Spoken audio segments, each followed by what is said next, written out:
Hver endurbyggir Síón? Lítum á Sálm 100 og 2, vers 17. Því að Drottinn byggir upp.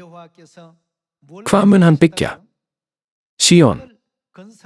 Að byggja upp þýðir að reisa, það ekki? Hér þýðir byggir upp, ekki fyrstu byggingu, heldur að endurreisa Síón sem var einu sinni hrunin.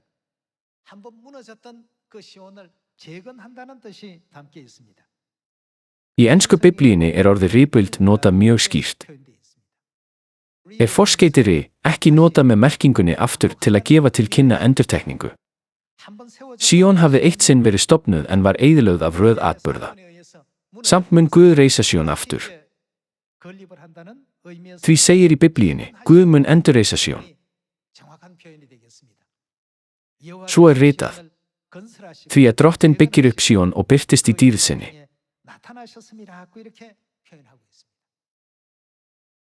Frá spámannlegu sjónarmiði, hver getur þá einn endurreist Síón?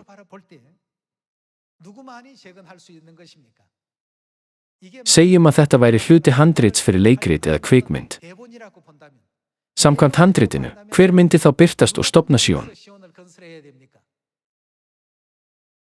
Biblían sjálf spádómsbók.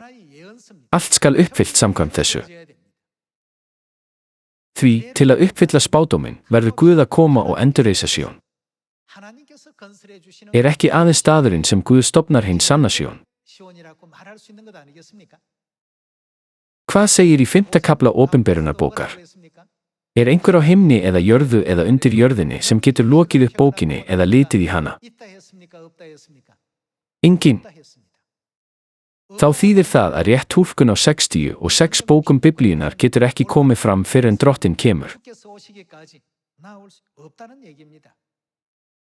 Sama hversu margir biblífræðingar koma með ýmsar kenningar og koma á fót alls kyns kerfum, þá getum við aldrei frelsast með kenningum þeirra eða kerfum. Það verður að samræmast vilja Guðs.